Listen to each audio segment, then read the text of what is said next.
Donald Trump is not mourning Charlie Kirk's death. Donald Trump is exploiting Charlie Kirk's death. And it is the reason why these calls from the right for all Democrats to condemn or apologize for the shooting ring so hollow. Donald Trump himself does not care. He only cares about using this as an opportunity to expand his authoritarian project and silence anyone who will stand in the way of it. And that is exactly what he just called to happen in an insane post that we are going to get into with him threatening liberal hosts. It is what we expected from Donald Trump, but it's still shocking. But before we get into it all, if I could quickly ask you to leave a like on this video, and if you haven't already and you enjoy our channel, to hit that subscribe button because it goes a long way in supporting our work. Now, before we get into what Donald Trump posted and how it demonstrates how this is a complete cover-up from the administration around the Kirk shooting, I want to start with what Pete Buttigieg had to say in response to Donald Trump on the Kirk shooting, because it was so perfect in its important context. This from the Oval Office just this week. Take a look. My administration will find each and every one of those who contributed to this atrocity and to other political violence, including the organizations that fund it and support it, as well as those who go after our judges, law enforcement officials, and everyone else who brings order to our country. What is your reaction to hearing that? I want to be really clear about this. This is an example of something that is hurting.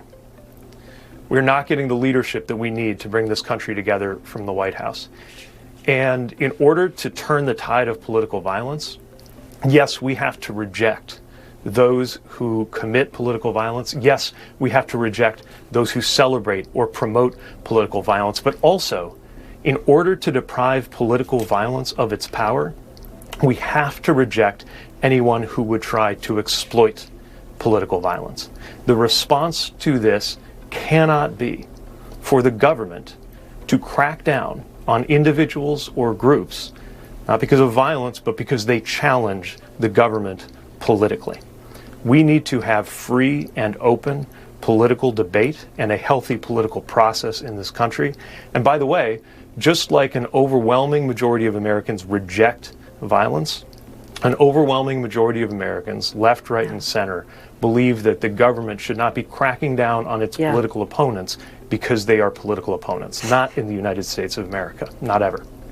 I think Pete Buttigieg really aptly described the failure of leadership that Donald Trump has demonstrated this entire time, only trying to rile up anger, get people more upset, trigger violence in the streets. That's what we've seen from Republicans like Nancy Mace, from Marjorie Taylor Greene. That's what we've seen from Charlie Kirk's own widow, saying that this is essentially war and that the people who did this, a white conservative man, by the way, will pay. They want to inflame tensions to the point where they can exploit this as much as they possibly can. And what Pete Buttigieg should have gone further in condemning, what actually needs condemnation, is the way that Donald Trump has exploited this act of political violence. Donald Trump is using this as an opportunity to not only silence us inside of our own messaging ecosystems, Donald Trump and the right telling us that we have to lower the rhetoric. We have to rethink the way that we speak about a man who is an authoritarian, but actively going forward in silencing anyone who disagrees with him inside the federal government. And we got new reporting about that that is very, very disturbing. Pete Hegseth tells Pentagon staff to hunt for negative Charlie Kirk posts by service members. Several people have already been relieved of their jobs because of their posts on social media, defense officials told NBC News. Defense Secretary Pete Hegseth has told his staff to identify any members of the military who have mocked or condoned the assassination of conservative activist Charlie Kirk so that they can be punished. Several service members have been relieved from their jobs because of such posts, the official said, adding that Hegseth's directive also pertains to other associated with the Department of Defense. Charlie Kirk was not a statesman, a civil rights leader, or an American hero. He is not deserving of our government operating on his behalf to defend his name, a name that was used to attack every single marginalized group in this country. Where was Pete Hegseth going after Mike Lee, who was mocking the killing of Melissa Hortman, making jokes about it? They were silent. because they just want to use this as an opportunity to make you silent, to stop you from speaking out against their administration. First, it's posts that they say defame Charlie Kirk's name. Next, it's anything that resembles criticism of our government, and it's not just those in the government, but all of us. And Donald Trump has made that really clear with a post he made attacking media outlets. Trump shares TikTok of a supporter calling for outlawing news organizations lying about Kirk assassination. Donald Trump on Saturday afternoon shared a TikTok video that implored him to revive legislation that would make it damn near impossible for news organizations to lie about the American public following the shooting of conservative media star Charlie Kirk. The woman in the TikTok video, who uses the handle official Ellie Mae, called on the president to fully restore the Smith-Mundt Act of 1948. The legislation, the woman said in her video, held news corporations accountable for lying to the American people and spreading propaganda instead of the truth. That was before it was amended during former Barack Obama's presidency, she added. This is not exactly the case. The Cold War-era legislation authorized the preparation and dissemination abroad of information about the United States, its people, and its policies through press, publications, radio, motion pictures, and other information. It also blocked funds from being used to domestically share propaganda that was aimed at foreign audiences. The redheaded TikToker in her clip urged the president to bring back the 1948 version of the legislation and rename it the Charlie Kirk Act in honor of the 31-year-old. You make it a law and you make it damn near impossible for these people to continue to lie to the American public, which has brought chaos, hatred, division, and anarchy all across the country. The TikTok user said, "Fines out the ass, which will damn near bankrupt their company should they lie to the American people ever again. They can have their opinions, that's fine. They need to state that it is their opinion and that it is not fact. Because of their constant lies, a man has lost his life over it. Because of their constant hateful rhetoric of calling him a fascist and a Nazi and white supremacist and bigot, they say the same thing they call to you. This man is dead." Donald Trump shared the video on Truth Social without adding any footage or a text post to go along with it. On TikTok, the 132-second clip has 111,000 views. It really sounds like this right-wing influencer on TikTok, whose video Donald Trump reshared, would really love the lawsuit that led Fox News to pay $787 million for lying to their viewers. There has never been, ever, an instance, except through Donald Trump's own intimidation of media outlets, and which we have seen an outlet that you would consider liberal have to pay out the type of sum that Fox did for admittedly lying again and again and again about the 2020 election. When was the last time Rachel Maddow had to pay out hundreds of millions of dollars for something that she said, misinterpreted, misquoted, misrepresented, lied about on her show? Because that's what Fox did. They lied. So if you want to talk about lying to the American people, maybe you look at right-wing media, the same right-wing media that said that we had to declare war on the left before knowing that the suspected assailant was a 22-year-old white guy. Those are the people who need to be held accountable, and do you know what? They have been. Again and again and again, because they lie. They know they lie, and then they text about their lies. That is the real project of radicalization, and it is happening and targeting very specifically, at least online, young men. I think Pete Buttigieg had a great response to this. Obviously, I feel very personally about it. I want to say more, but I want to start with what Pete said.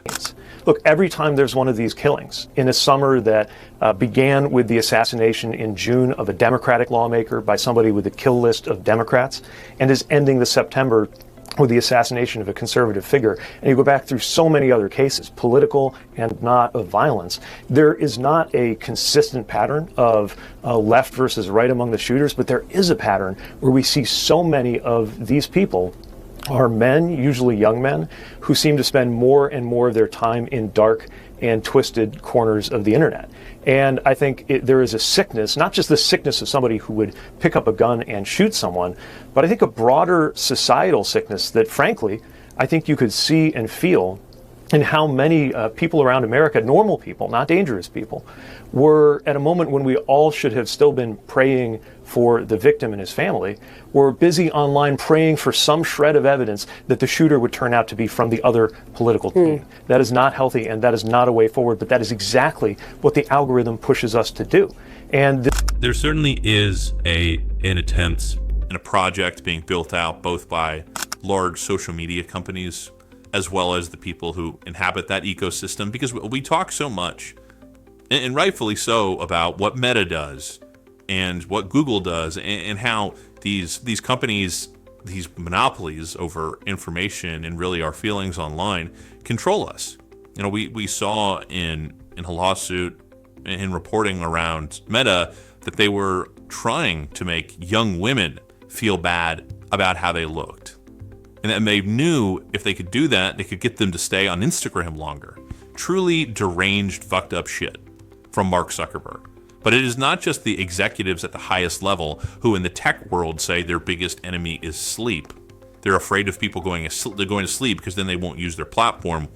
It's also those who inhabit these platforms, who know if they make their audience feel bad enough, if they make young men feel lonely enough, if they put them in such a state of despair, they will have no choice but to gamble, to watch explicit videos online, and spend time by themselves, and not go out and talk to young women or try to make friends, form connections. This is a very targeted effort that seeks to prey upon people for their dollars. This is not a conspiracy. This is the state of capitalism in our country and how it's affected young men. And of course, it's affected young women as well. But we see these spaces which are allowed to thrive for profit, leading people to the worst places. Now, that's of course not to excuse these actions. These killers are disgusting individuals. But we do see how these people are getting here. What is leading this path, and it is led by profit. And the Buttigieg response is so different from what we've seen from the right. Is listen to Stephen Miller. Its pundits, its allies, the educators, for 10 years have waged a campaign of eliminationist rhetoric against President Trump, against Republicans, against MAGA, against Trump officials. It has been willful and deliberate, Sean. The rhetoric that you played, the messages that you played in that clip are the same exact rhetoric and messages that are used by the assassins.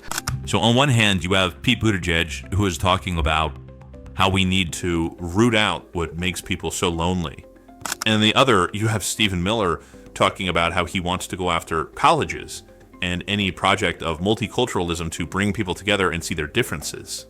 Like, that's the whole game here. That is what is so clearly different. And that is what we need to point out unapologetically. And we are certainly going to on this show. And if you want to support that, as always, you can hit that subscribe button, leave a like on this video, and if you stuck around to the end, drop a blue heart in the comments. You can also subscribe to my Substack. Being a free or paid subscriber is one of the best ways to support this show. Keep fighting. Don't let them silence you. And until next time, I'll see you soon.